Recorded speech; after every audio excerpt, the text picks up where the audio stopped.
Hello guys, कैसे हैं आप सब लोग। मैं हूं आपका दोस्त अरसलान और आप देख रहे हैं मेरा चैनल पिक फ्लिक्स। हाजिर हूं लेवल अप के एपिसोड 58 के साथ। अभी तक जिसने मेरे चैनल को सब्सक्राइब नहीं किया हुआ उससे रिक्वेस्ट है मेरे चैनल को सब्सक्राइब कर दें, वीडियो को लाइक और शेयर कर दें, शुक्रिया। एपिसोड की शुरुआत में जापानीज हंटर्स की तरफ से जो 2 जापानीज हंटर बच जाते हैं उनका सीन दिखाते हैं, क्योंकि उन्हें पहले से एक्सट्रैक्ट कर लिया गया था। वो अपनी शिप पर होते हैं जहाँ पर उनका 11वां एस रैंक का हंटर जिसका नाम सोगीमोटो है वो भी उसी शिप पर मौजूद होता है। जो हंटर इस रेड में बच गए थे वो वहाँ पर परेशान होकर बैठे होते हैं और कहते हैं वो एक बहुत ही भयानक मॉन्स्टर था, तुम लोगों ने अभी उसको देखा नहीं। हमारे रियोजी कोटो बहुत ज्यादा पावरफुल थे लेकिन उसने उसको एक ही झटके में मार डाला। मुझे नहीं लगता कि हम लोग इस रेड को जीत सकते हैं। जेजू आइलैंड की ये रेड एक फेलियर है, हम उस मॉन्स्टर का सामना नहीं कर सकते, कोई भी उस मॉन्स्टर का सामना नहीं कर सकता। सोगीमोटो से कहते हैं तुम्हें परेशान होने की जरूरत नहीं, हम लोग ये रेड पहले जीत चुके हैं। वो हंटर हैरान हो जाता है और कहता है क्या उस मॉन्स्टर को किसी ने मार डाला, लेकिन ऐसा कैसे हो सकता है, वो मॉन्स्टर तो बहुत ज्यादा पावरफुल था। सोगीमोटो से कहते हैं हमें अभी कोरियन कमांड की तरफ से मैसेज आया है कि कोरियन हंटर्स ने क्वीन एंट को भी मार दिया है और उस सोल्जर एंट को भी मार दिया है। उसी वक्त सोगीमोटो को गोटो के साथ की हुई अपनी बात याद आती है। गोटो ने उसे बताया था कि कोरिया में भी एक पावरफुल हंटर है और उसका नाम संग जिन वू है, जबकि सोगीमोटो ने उससे कहा था मुझे नहीं लगता कि वो तुमसे ज्यादा पावरफुल होगा। उसी वक्त एक लड़का भागता हुआ उनके पास आता है और उनसे कहता है वो सारी चींटियां उड़ती हुई इसी तरफ आ रही हैं। अभी भी आइलैंड से बहुत सारी चींटियां भागकर यहाँ पर आ रही हैं। सोगीमोटो अपने सारे हंटर्स से कहते हैं जल्दी से रेडी हो जाओ, हमें उन एंट्स को यहाँ से बाहर नहीं जाने देना। जिनवू रास्ता क्लियर करने के बाद वापस से उस डंजन के अंदर चला जाता है जहाँ पर उस क्वीन के अंडे पड़े होते हैं और जिनवू उन सारे अंडों को डिस्ट्रॉय कर देता है।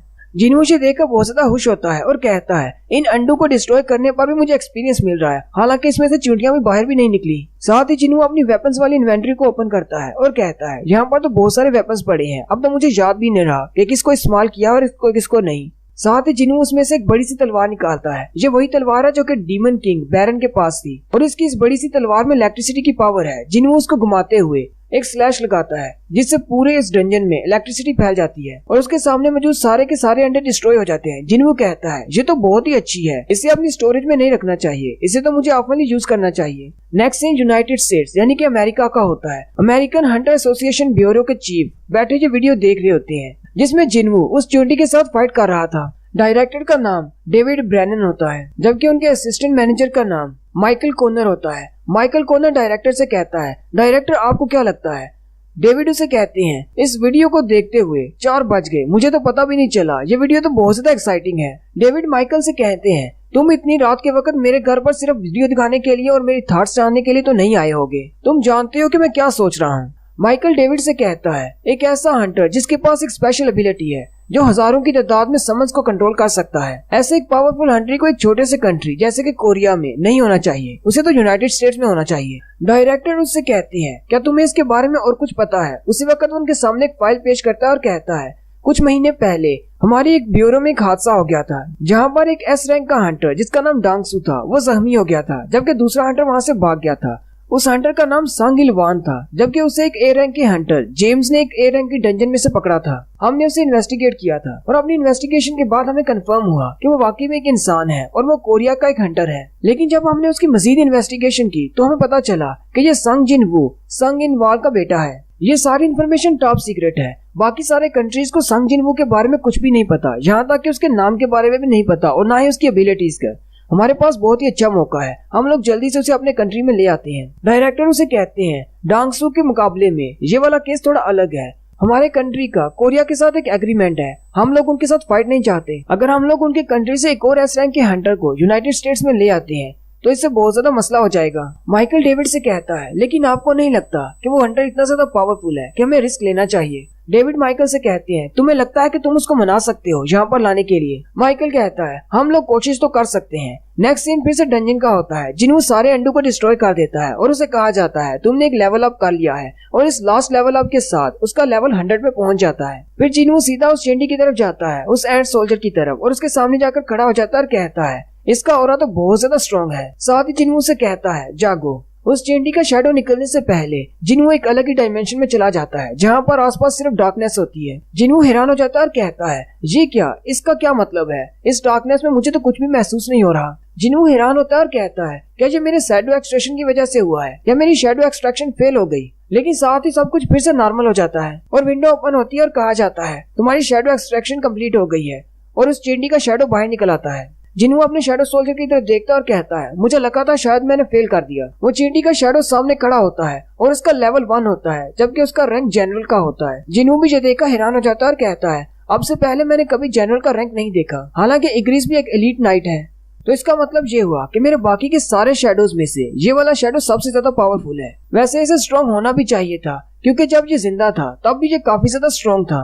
फिर जिन्हू पीछे की तरफ मुड़ता और कहता है चलो अब इस एंड क्वीन का शैडो भी निकालते हैं। जिन्हू जैसे ही थोड़ा सा आगे बढ़ता है वो चींटी बोलती है मेरे किंग मुझे अपना एक नाम दे। जिन्हू पीछे की तरफ मुड़ता है और उस चींटी से पूछता है तुम बोल कैसे सकते हो। वो चींटी जिन्हू से कहती है क्योंकि मैं बोल सकता था इसलिए मैं बोल सकता हूँ। ये सुनकर जिन्हू हैरान हो जाता है और कहता है हाँ ये बोल सकता था, ये बात तो मुझे पता है। तो इसका मतलब क्या हुआ, अगर ये पहले बोल सकता था तो ये शैडो बनने के बाद भी बोल सकता है। लेकिन साथ ही जिन्हू कहता है ऐसा नहीं हो सकता, आयरन भी शैडो बनने से पहले बोल सकता था और कालगलान भी बोल सकता था लेकिन वो तो नहीं बोल रहे। फिर जिन्हू कहता है हो सकता है शायद इसका रैंक हाई है क्योंकि ये जनरल है इसलिए ये बोल सकता है। क्या पता फ्यूचर में जब मेरे बाकी के शैडोज भी जनरल के रैंक पे पहुंच जाएं वो भी बोलना शुरू कर दें। जिन्हू से कहता है मैंने तुम्हें मारा है, क्या इसके बावजूद तुम मेरे वफादार हो, क्या तुम मुझे फॉलो करोगे। वो चींटी जिन्हू से कहता है मैं मरा नहीं हूँ बल्कि रीबॉर्न हुआ हूँ। मेरे किंग ने मुझे दोबारा जिंदा किया है वो भी अपनी पावर से, इसलिए मैं हमेशा आपको सर्व करूंगा। मैं अंदर से बहुत ज्यादा खुश हूँ। और साथ ही वो जिन्हू के सामने अपने घुटने टेक देता है और फिर से जिन्हू से कहता है मुझे एक नाम दे। जिन्हू कहता है अब मैं इसको क्या नाम दूं, है तो ये एक एंट, क्या मैं इसे गैमी कहूँ या फिर इसे एंट कहूँ, लेकिन ये बाकी सब एंट जैसा ही है। इसे कोई ऐसा नाम देना होगा जो कि बाकी एंट सोल्जर से मुख्तलिफ हो। थोड़ी देर सोचने के बाद जिन्हू से कहता है आज के बाद तुम्हारा नाम बीरू होगा।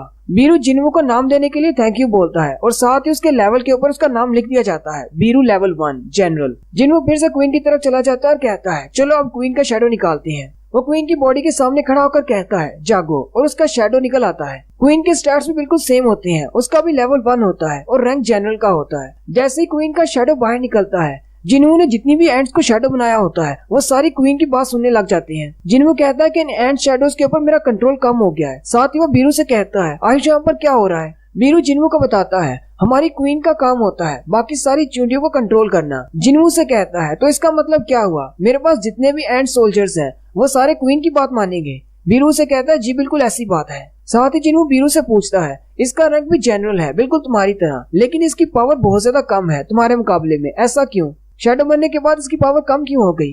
बीरू से कहता है हमारी क्वीन की स्पेशल एबिलिटी ये है कि वो सिर्फ अंडे दे सकती है। अब क्योंकि वो सिर्फ एक शैडो है इसलिए उसकी मैजिकल पावर कम हो गई है क्योंकि वो अंडे नहीं दे सकती। जिन्हू बीरू से कहता है तो तुम्हारे कहने का मतलब ये है कि ये क्वीन फाइट नहीं कर सकती। बीरू से कहता है हाँ जी बिल्कुल ये फाइट नहीं कर सकती। जिन्हू थोड़ी देर सोचने के बाद क्वीन की शैडो एक्सट्रैक्शन को कैंसिल कर देता है और कहता है मुझे अपनी टीम में 2 मास्टर्स नहीं चाहिए, मैं अकेला ही काफी हूँ इन सबको कंट्रोल करने के लिए। वैसे भी अगर ये फाइट नहीं कर सकती तो मेरे किस काम की। वहीं पर जिन्हू के नाइट सोल्जर्स माना क्रिस्टल्स को इकट्ठा कर रहे होते हैं। जिन्हू उनसे कहता है इन सबको वहीं पे रख दो, हमें इन क्रिस्टल्स को इकट्ठा करने की जरूरत नहीं। जेजू आइलैंड को दोबारा तामीर करने के लिए इन सारे क्रिस्टल्स की जरूरत पड़ेगी, हम इन सारे क्रिस्टल्स को अपने लिए नहीं रख सकते। वो सारे क्रिस्टल को वहीं पर फेंक देते हैं, लेकिन साथ ही जिन्हू एक मैजिकल कोर को उठा लेता है जो कि उसे बीरू की डेड बॉडी से मिला है। जिन्हू कहता है असल मसला तो वो सारी चींटियां हैं जो यहाँ से भाग गई हैं, क्या मैं अपनी मिलिट्री फोर्स के साथ उन सारी चींटियों को तबाह कर सकता हूँ, चलो कम से कम मैं कोशिश तो कर सकता हूँ। बीरू जिन्हू से कहता है मुझे महसूस हो रहा है वो सारी चींटियां अपने मास्टर के बिना है इसलिए उन्हें बहुत ज्यादा मुश्किल हो रही है, वो बस पागलों की तरह इधर उधर भाग रही हैं।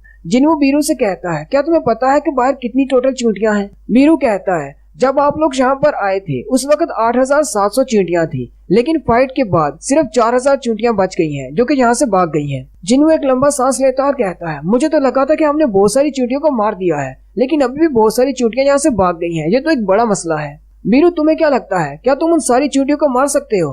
बीरू अपनी पावर्स को रिलीज करते हुए जिन्हू से कहता है मास्टर अगर आप मुझे ऑर्डर देंगे तो मैं जरूर करूंगा। जोंगसू भी अपनी शिप पे होता है और अपनी टीम से कहता है वो सारी चींटियां इसी तरफ आ रही हैं, जल्दी से फाइट के लिए रेडी हो जाओ। और वो अपनी शिप से उन पर अटैक करते हैं, साथ ही उनके पास जितने भी मैजिशियंस होते हैं वो भी अटैक करते हैं और वो हवा में उड़ने वाली सारी चींटियों को रास्ते में मारना शुरू कर देते हैं ताकि वो यहाँ से मेन लैंड की तरफ ना जाए। उन शिप्स पर गिल्ड्स के बचे हुए बाकी के मेंबर्स होते हैं। कीहून की टीम भी एक शिप के ऊपर होती है। कीहून अपनी टीम से कहता है रेडी हो जाओ, वो सारी इसी तरफ आ रही है। फेम गिल्ड वाले भी रेडी हो जाते हैं। रीपर गिल्ड के वाइस मास्टर अपने साथियों से कहते हैं ये सारी चींटियां कम से कम बी रैंक के बराबर है, तुम सब लोग फॉर्मेशन में आ जाओ वरना हम लोग हार जाएंगे और हमारे गिल्ड का नाम खराब होगा। जबकि ली मिन संग को भी दिखाते हैं जो कि वहीं पर डर कर बैठा होता है और कहता है मैं इन चींटियों के साथ फाइट कैसे करूंगा। वाइस मास्टर उसकी तरफ देखते हैं और कहते हैं इसका रैंक तो ए है, लेकिन ये बिल्कुल एक बेवकूफ बच्चे की तरह है। जबकि मेन लैंड पर जूही और मिस्टर सॉन्ग और उनकी सारी टीम भी मौजूद होती है, जो कि वहाँ पर आने वाली चींटियों को मारने के लिए रेडी होती हैं।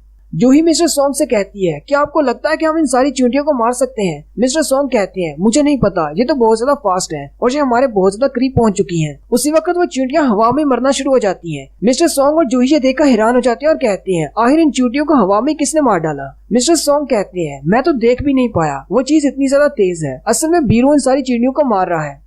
और यहीं पर हमारी एपिसोड 58 का एंड होता है। एक्सप्लेनेशन अच्छी लगी हो तो कमेंट करके जरूर बताएं। वीडियो को लाइक करना मत भूलिएगा। चैनल को सब्सक्राइब करने अगर नहीं किया हुआ तो।